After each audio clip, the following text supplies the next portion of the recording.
ॐ शुक्लाम्बरधरं विष्णुं शशिवर्णं चतुर्भुजं प्रसन्नवदनं ध्यायेत् सर्वविघ्नोपशान्तये। गुरुर्ब्रह्मा गुरुर्विष्णुः गुरुर्देवो महेश्वरः गुरुः साक्षात् परं ब्रह्म तस्मै श्रीगुरवे नमः। श्रीमद्भगवद्गीता आत्मसंयमयोगो नाम षष्ठमोऽध्यायः। श्रीभगवान् उवाच अनाश्रितः कर्मफलं कार्यं कर्म करोति यः स सन्न्यासी च योगी च न निरग्निर्न च अक्रियः। यं सन्न्यासम् इति प्राहुर्योगं तं विद्धि पाण्डव। न हि असन्न्यस्तसङ्कल्पो योगी भवति कश्चन। आरुरुक्षोर्मुनेर्योगं कर्मकारणम् उच्यते। योगारूढस्य तस्यैव शमः कारणम् उच्यते। यदा हि न इन्द्रियार्थेषु न कर्मष्वनुसज्जते सर्वसङ्कल्पसन्न्यासी योगारूढस्तदोच्यते। उद्धरेद् आत्मना आत्मानं न आत्मानम् अवसादयेत्। आत्मैव हि आत्मनो बन्धुः आत्मैव रिपुरात्मनः। बन्धुरात्मा आत्मनस्तस्य येन आत्मैव आत्मना जितः। अनात्मनस्तु शत्रुत्वे वर्तेत आत्मैव शत्रुवत्। जितात्मनः प्रशान्तस्य परमात्मा समाहितः। शीत उष्णसुखदुःखेषु तथा मान अवमानयोः ज्ञानविज्ञानतृप्तात्मा कूटस्थो विजितेन्द्रियः। युक्त इत्युच्यते योगी समलोष्ट अस्मकाञ्चनः। सुहृद्मित्र अरि उदासीन मध्यस्थद्वेषबन्धुषु साधुषु अपि च पापेषु समबुद्धिर्विशिष्यते। योगी युञ्जीत सततम् आत्मानं रहसि स्थितः। एकाकी यतचित्तात्मा निराशीर् अपरिग्रहः। शुचौ देशे प्रतिष्ठाप्य स्थिरम् आसनम् आत्मनः। न अति उच्छ्रितं न अति नीचं चैल अजिनकुश उत्तरं। तत्र एकाग्रं मनः कृत्वा यतचित्तेन्द्रियक्रियः उपविश्य आसने युञ्ज्यात् योगम् आत्मविशुद्धये। समं कायशिरोग्रीवं धारयन् अचलं स्थिरः। सम्प्रेक्ष्य नासिकाग्रं स्वं दिशश्च अनवलोकयन्। प्रशान्त आत्मा विगतभिः ब्रह्मचारिव्रते स्थितः। मनः संयम्य मच्चित्तो युक्त आसीत् मत्परः। युञ्जन् एवं सदा आत्मानं योगी नियतमानसः। शान्तिं निर्वाणपरमां मत्संस्थाम् अधिगच्छति। न अति अश्नतस्तु योगोऽस्ति न च एकान्तम् अनश्नतः। न च अतिस्वप्नशीलस्य जाग्रतो नैव चार्जुन। युक्त आहारविहारस्य युक्तचेष्टस्य कर्मसु युक्तस्वप्नावबोधस्य योगो भवति दुःखः। यदा विनियतं चित्तम् आत्मन्येवावतिष्ठते निःस्पृहः सर्वकामेभ्यः युक्त इत्युच्यते तदा। यथा दीपो निवातस्थो नेङ्गते सोपमा स्मृता। योगिनो यतचित्तस्य युञ्जतो योगमात्मनः। यत्र उपरमते चित्तं निरुद्धं योगसेवया। यत्र चैवात्मना आत्मानं पश्यन् आत्मनि तुष्यति। सुखम् आत्यन्तिकं यत् तद्बुद्धिग्राह्यम् अतीन्द्रियं वेत्ति यत्र न चैवायं स्थितश्चलति तत्त्वतः।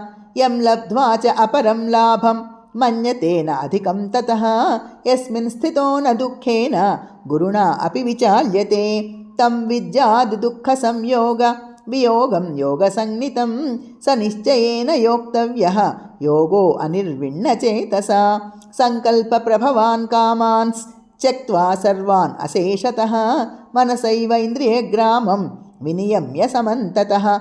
शनैर्शनैरुपरमेद् बुद्ध्या धृतिगृहीतया। आत्मसंस्थं मनः कृत्वा न किञ्चित् अपि चिन्तयेत्। यतो यतो निश्चरति मनश्चञ्चलम् अस्थिरं ततो ततो नियम्यैतत् आत्मन्येव वशं नयेत्।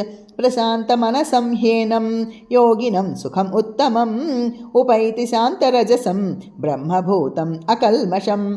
युञ्जन् एवं सदा आत्मानं योगी विगतकल्मषः। सुखेन ब्रह्म संस्पर्श्यम् अत्यन्तं सुखम् अश्नुते। सर्वभूतस्थम् आत्मानं सर्वभूतानि चात्मनि ईक्षते योगयुक्तात्मा सर्वत्र समदर्शनः।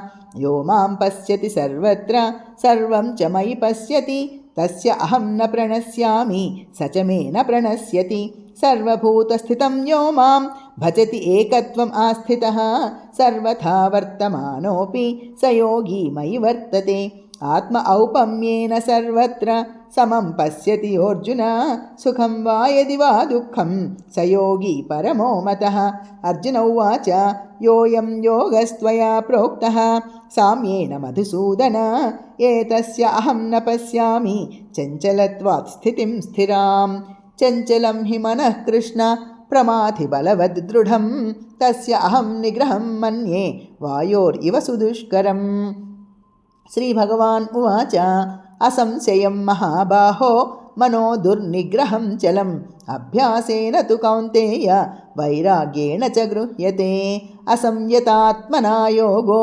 दुष्प्राप इति मे मतिः वस्य आत्मना तु यतता शक्यो अवाप्तुम् उपायतः अर्जुन उवाच अयति श्रद्धयोपेतो योगात् चलितमानसः अप्राप्य योगसंसिद्धिं कां गतिं कृष्ण गच्छति कच्चिद् न उभयविभ्रष्टो छिन्न अभ्रम् इव नश्यति अप्रतिष्ठो महाबाहो विमूढो ब्रह्मणः पथि एतद्मे संशयं कृष्ण छेत्तुम् अर्हसि अशेषतः त्वदन्यः संशयस्य अस्य छेत्ता न ह्युपपद्यते श्रीभगवान् उवाच पार्थ नैवेह न अमुत्र विनाशः तस्य विद्यते न हि कल्याणकृत् कश्चित् दुर्गतिं तात गच्छति प्राप्य पुण्यकृतां लोकान् उषित्वा शाश्वतीः समाः शुचीनां श्रीमतां गेहे योगभ्रष्टोऽभिजायते अथवा योगिनाम् एव कुले भवति धीमताम् एतद्धि दुर्लभतरं लोके जन्म यदीदृशं तत्र तं बुद्धिसंयोगं लभते पौर्वदेहिकं यतते च ततो भूयः संसिद्धौ कुरु नन्दन पूर्वाभ्यासेन तेनैव ह्रियते हि अवशोऽपि सः जिज्ञासुरपि योगस्य शब्दब्रह्माति वर्तते प्रयत्नाद् यतमानस्तु योगी संशुद्धकिल्बिषः अनेकजन्म संसिद्धः ततो याति परां गतिं तपस्विभ्यो अधिको योगी ज्ञानिभ्यो अपि मतोऽधिकः कर्मिभ्यश्च अधिको योगी तस्माद् योगी भवार्जुन योगिनामपि सर्वेषां मद्गतेन अन्तरात्मना श्रद्धावान् भजते यो मां समे युक्ततमो मतः उद्धरेद् आत्मना आत्मानं न आत्मानम् अवसादयेत् आत्मैव हि आत्मनो बन्धुः आत्मैव रिपुरात्मनः ॐ तत्सद् इति श्रीमद्भगवद्गीतासु उपनिषत्सु ब्रह्मविद्यायां योगशास्त्रे श्रीकृष्णार्जुनसंवादे आत्मसंयमयोगो नाम 6मोऽध्यायः।